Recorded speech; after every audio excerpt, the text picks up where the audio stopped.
Good evening, viewers. My name is Besmark Nabi, and I'm here with Asempapa Micheline. Great. So, what are you contesting for? I'm contesting for UGSRC General Secretary. UGSRC General Secretary.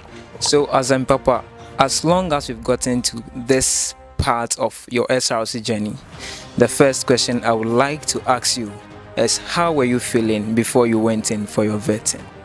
It was actually a mixed feeling. A mixed feeling. A mixed feeling. Can you throw more light on that? So I was excited and a bit anxious. That's how I want to say. So a concomitant happening, two in one sort of. All right. And now that you are back from, or you are done with your vetting, how do you feel? I'm feeling very relieved and very confident about the whole election process. Great. So could you tell us, or could you boldly say there was no sort of tension on you? You weren't tensed at all? No, please. I was not tensed. No. You are used to kind of these things? Yes, please. Okay. They don't tension me here. Not at all. Maybe she is a competent communicator, very experienced. As we continue, we would explore to know more about Asempapa. Right? Yes, please. Great. So, Asempapa, now that you are done with your vetting, tell us, with your personal observations, how was it? I did so well, and I'm very confident I will top the vetting. You are so confident you top the vetting. The way you speak gives a certain level of maybe more than confidence. However, we live to see. Alright, so with your panelists, were they fair enough to you? Were they biased, impartial? What adjective would you use to describe them, and why? They did very well. They were very fair because they created an opportunity for me to show myself as a competent candidate going for the position. So I believe they are very fair. Fair enough. Yeah. So rate them out from 1 to 10. Rate them. I'll give them a 9 or 8, 9. Yes. Which is which? 8, 9. Which is which? 9. 9 out of 10. That means they did a great job. Yes. You're second with that. Yes. Okay. So now you've told us how it went, how fair or impartial they were to you. Let me ask this very well. What motivated you to man up for the position of General Secretary? So if you've followed me throughout my journey, I'm very much focused on the welfare of students. It's been a mission of the university community. I believe much light should be thrown on at it, that the welfare of students are really much catered for, and that is what I stand for. Despite me going for secretarial role, I believe using that as an opportunity, I can use it to impact students' welfare. Yes. Great. So if I am getting you right, it means you kinda have held positions in line with General Secretary. Is that what you are trying to say? Yes, please. So could you mention the departments, the school, the organization, the business firm, whatever it could be? Could you tell us? Yes, please. So in 2023-2024 academic year, I was a General Secretary for Bishop Herman Old Boys and Ula Girls Association here on campus. I was a General Secretary, and I'm currently serving as the General Secretary for Legon Archaeology students. Actually, I was going though by year. So I've served in General Secretarial roles, and I believe all the experience I've harnessed there should be impacted to the broader university community. So that's why I aspired for the SRC Secretary. So this motivates you this far? From what Asempapa is saying, she has held positions in line with that. That could be a plus to her, I think. Now, the next thing I would ask you is, why should UG students elect you as their next SRC General Secretary? The question has its emphasis on why.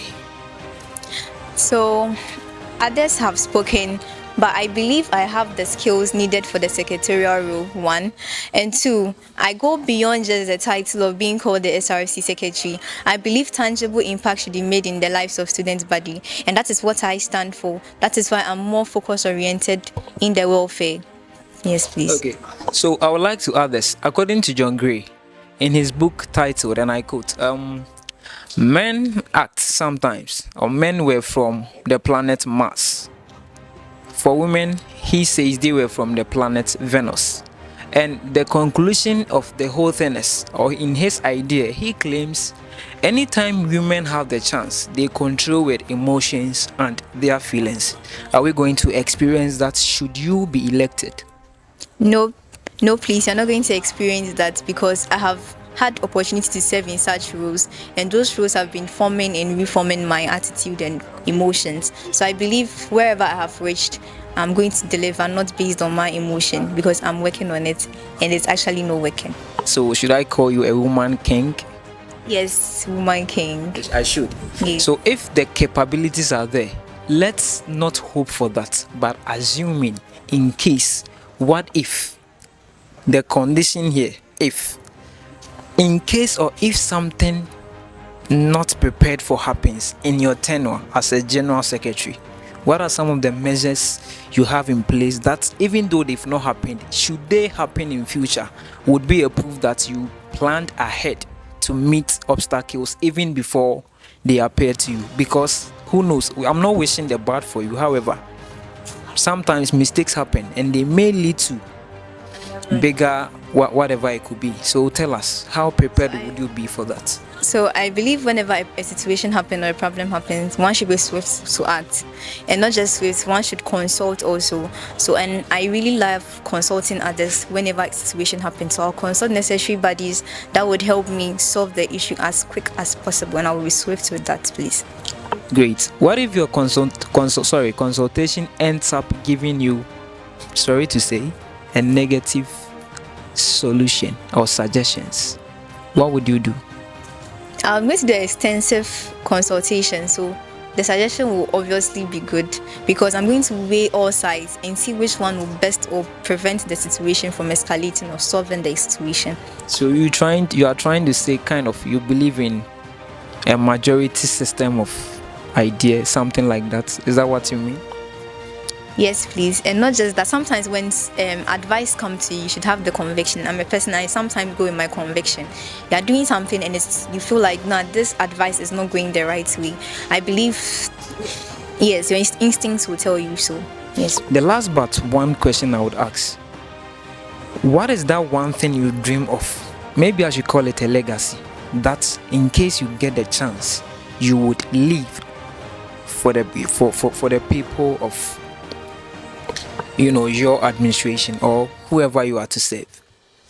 So the very first legacy, or the paramount legacy, is that the system will be created whereby if students with small scale businesses want to start up, they would know that, oh, this legacy has been there.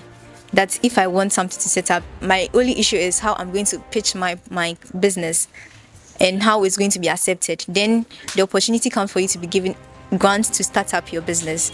Yes, please. That is how you are going to handle that. Now, the last thing I would ask you kindly to do is to convince any University of Ghana students watching you at the moment. Why again should they vote for you? Kindly convince them whilst you look straight into the camera. Okay, once again, my name is Asempapa Micheline, and I'm contesting to be your next UGSRC General Secretary. I believe leadership is not about titles, but it's about making impact. That is why I took up this bold decision to aspire.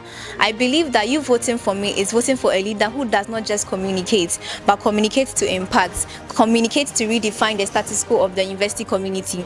A vote for me is a vote for you.